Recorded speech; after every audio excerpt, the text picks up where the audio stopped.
Hey, welcome. This is Michael and Chris, and this is episode 30 of the Dodgeball Marketing Podcast. We're going to talk about what makes a good social media ad.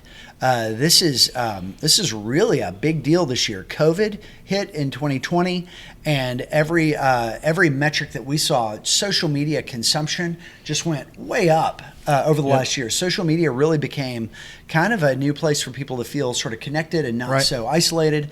And so that meant a lot for folks, like our customers who are advertising. We have companies that are actively trying to promote different services and products, and so it really changed the entire landscape. So we're gonna take an approach where I'm sort of gonna interview you. You're more of an expert than I am on social media advertising, and you do a lot of the social media advertising that we sell, and have your own company, Bullhorn Media, that does social advertising. So we're gonna talk a little bit about good social media ads. So number one here is advertise using key target audience data. So when we're advertising, it's not like the old days where the billboard is on the side of the road and everybody who drives by. We're in a whole different universe of complexity, and there's a lot of targeting that happens. But how do we think about using audience data? Yeah, this is really the step one you should go through when you're about to launch a social media campaign, or really any campaign, is figuring out who your avatar is. And so the persona, the person you're speaking to. Exactly. And so we used to only have, back in the television days, the television networks would give you generalized data on gender demographics and that sort of thing. But with social media, we have the ability to target at such a deeper level. And so it's worth the extra time to go through that research phase and figure out who your customer is, what they're interested, like what are their biggest dreams and aspirations, what are their biggest fears about what might happen inside their business or to them personally if you're advertising to the consumer. And then beyond that, going beyond their just that, and it's saying like, what pages do they follow? What Facebook pages do they follow? What conferences do they attend? What authors do they pay attention to around the thing that you're selling? And anything that you can think about that points back to what their core motivations are and what their fears are. And so going through that exercise, developing that avatar will help you, so you're not sort of going in blind when you set up your targeting, and it will allow you to eliminate waste once you go in. If you do your customer research, and maybe you have a lot of customers already, and you determine, hey, really no one over 50 buys this stuff. We've never sold it to, or maybe no one under 50 buys this stuff. Really go in and do that research, and so you can get that targeting right on. And that's I think the most important step, because it also informs your ad creative too, which we'll talk about. Knowing exactly who your customer is, and maybe you have a few different avatars, right? Most folks are going to have more than one audience segment, so it's really going to help you divide these different segments, so you're not trying too hard with your ad copy. If you're trying to put the work of self-selection into the ad copy, you're going to lose character space. You're going to lose real estate and not be able to communicate what you really need to, right? Right. So audience research, the avatar development, the most important part. So do the work. Yeah. Let me ask you about this next one, Chris. We want to think about, that we've got different social media channels that are all really, really different animals and really work differently. But we want to be good at choosing the best platforms for social ads. In the past, I would say we thought of LinkedIn as kind of just this job seeker website. I don't think that's the case after 2020, with kind of the explosion of social media's role and people thinking about LinkedIn more. Facebook, of course, just continues to be a juggernaut. It's bigger than the government of the United States. The billion plus people on Facebook. And we've got these other more visual channels that are coming along, like Instagram. How should a company, what's their logical order of steps to start to hone down the seemingly kind of open-ended universe of ideas that are out there to decide where they should go with their services and their products? Yeah, I mean, so it's sort of the same as the first question in terms of who is your customer and where are they hanging out, which platforms are they hanging out on, and what how engaged are they on those platforms, and what's their context on those platforms? In other words, what are they thinking? What are they looking to accomplish? What mode are they in? Yeah, what are they looking to accomplish on those platforms?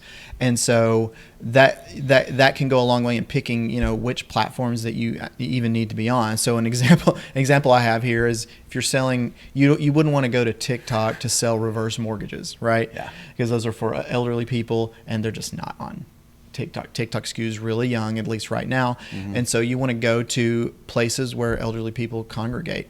Older people congregate to Facebook. If you're selling a new app that can make your face morph into the face of a celebrity or something, so you can be Kylie Jenner, there's probably an app like that out there. That's great for TikTok, right?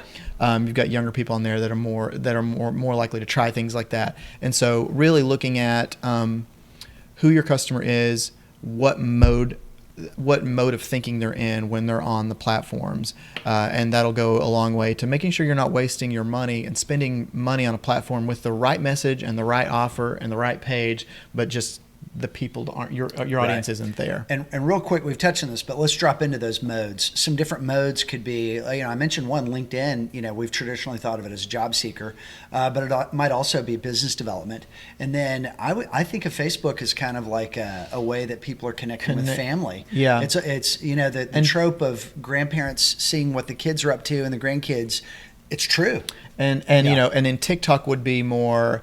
The whole platform is focused around your page or your feed. So it's really about entertainment or fun and discovery. Okay. People spend more time on the For You page on TikTok, so they want to look at new things, the interesting things, and so they're looking to sample and discover. Versus Facebook, where they're really looking to connect with people that are in their friends and family set. Maybe active conversations. Facebook's been really effective at creating an online experience with groups. So there might be some relevant connection, marketplace, or selling something in a neighborhood group. Right. So Chris, let's kind of switch gears here. We want to talk about headlines a little bit. Using headlines that focus on future benefits or current pain. You've done a lot of thought around this. How do we write a good headline?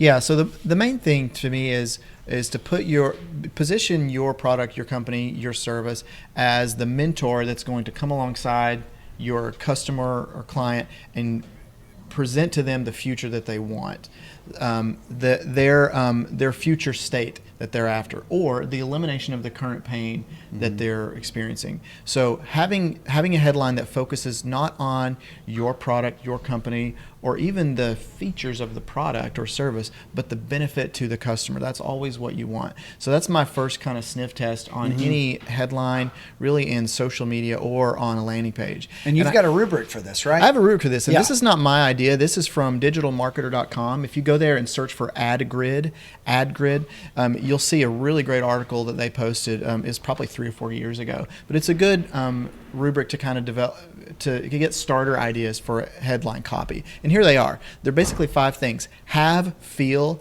average day, status, and proof and results. So have is what is the person going to have after they experience your product or service. So what do I get? What do you get? Yeah. So a simple thing might be the simple method to 6-pack abs in 6 weeks. People want 6-pack abs.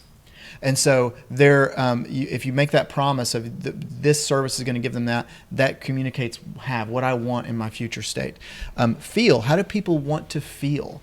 So something like say goodbye to arthritis pain for good. Arthritis pain is annoying. People don't like feeling it. They want to feel better. And this goes beyond physical pain. It can be emotional pain or and things like that. So promise a better state of feeling in the future.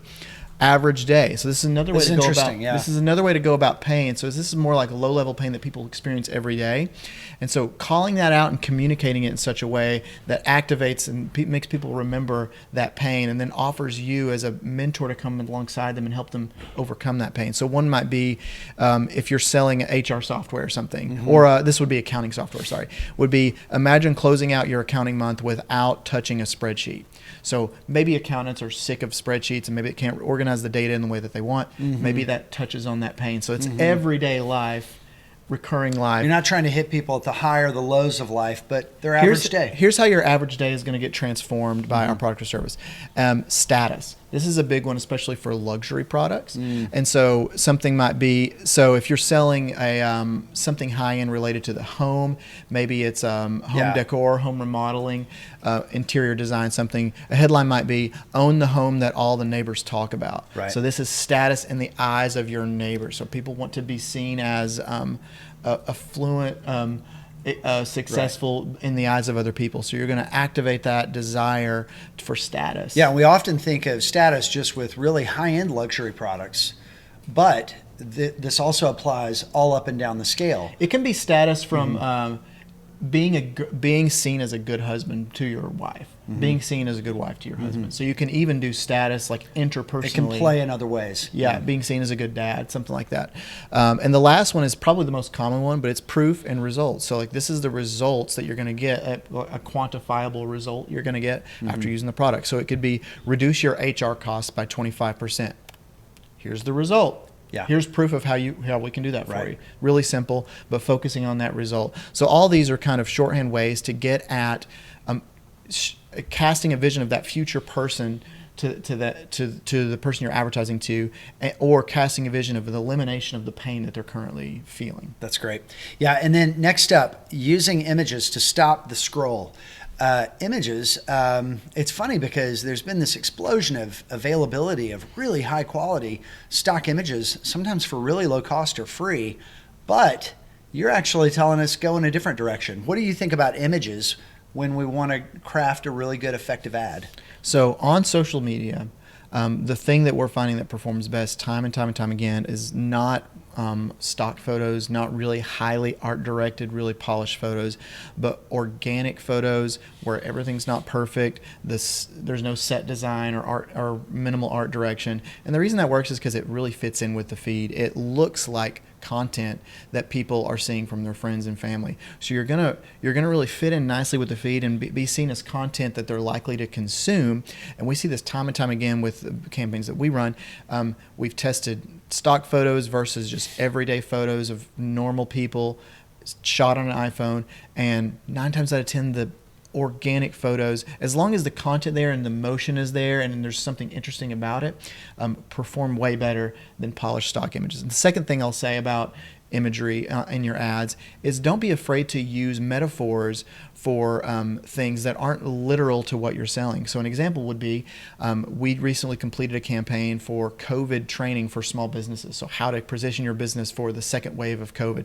This launched in December and it's done now. But the best ad creative that we had was an image of a huge, it was really kind of an oil painting sort of thing of a huge tidal wave that must have been 30 feet tall and a tiny little sailboat floating underneath. And we just did a simple memification of that, and we titled the tidal wave COVID-19, and we titled underneath the wave Unprepared Small Businesses. So that really creates this arresting image where you're metaphoricizing. I don't know what the word would be. You're creating a metaphor. You're creating a powerful visual creates image. A little bit of humor. Yeah, and it's a powerful visual image to communicate. Like, if you don't make a change now, you're going to be the sailboat. Yeah. And this is the tidal wave coming for you. So don't be afraid to use metaphorical images and different pictures to personify the idea you're trying to communicate. So not a polished piece of art, but a mix of text and images that sort of conveys a certain joke or a bit of humor. Right. That's great. Right. Yeah. And then let's talk about this. Setting specific social ad goals and tracking them.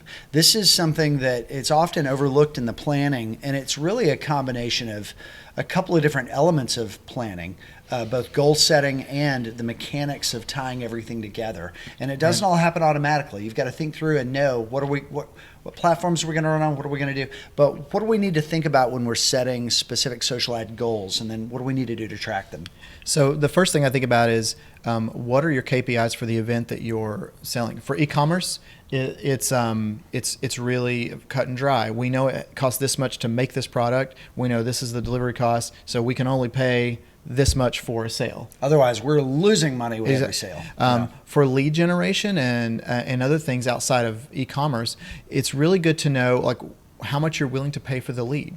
What's your close rate? And If then, it's a and low then cost- you can even go to lifetime value. Lifetime value? If you're ready to push the envelope and try to push that marketing budget up as high as you can. Yeah, and that really lets you go in with a sense of, are we willing to pay $5 per lead and no more? Or, are we selling a product that's $50,000 and we don't mind maybe paying $200 for the lead because we know we're going to close 1 out of 10 and that's a really great ROI. Maybe we'll pay $500. So really getting a sense for your numbers from ad to final profit for the company allows you to go in with confidence. And to your point, knowing how far you can scale it, Right. And knowing how high you can get your cost per lead before you're not willing to pay anymore. That's great. And and the mechanics of tying all that together can be, we could do a whole episode on that. Conversion tracking. But you want to make sure that you're using both the social media platforms themselves and your Google Analytics, or wherever you're tying everything together, and then any custom reports that are coming out of those systems, and making sure that you're understanding exactly what's happening. But you're really making sure that your goals are being used to track back and feedback to the social media channel what's working, or to see it in your analytics and make decisions. Right. Yeah. And the key distinction there is make sure you're tracking on the platform and in Google Analytics. A lot of times you're going to have data discrepancies. You're going to get double counting. The analytics, click's not always a click either. Right. Yeah. The analytics that you own on your page will give you the most true sense for how people are actually responding. And so measure both. And so you can get a clear picture of how people, when they click, do they actually visit the landing page? And so that will give you a sense for how it's performing if you have it set up on both platforms, both the platform you're advertising on and your Google Analytics or whatever you're using for your analytics. That's great. Chris, thanks for dropping your knowledge today. Yeah. And this has been episode 30 of Dodgeball Marketing Podcast, What Makes a Good Social Media Ad. Thank you all for participating. We really love all the feedback we get on the content, and welcome you to subscribe or drop your comments if you're on YouTube especially. And thanks. Thanks, Chris. Thank you. Thanks, See you on the everybody. next one.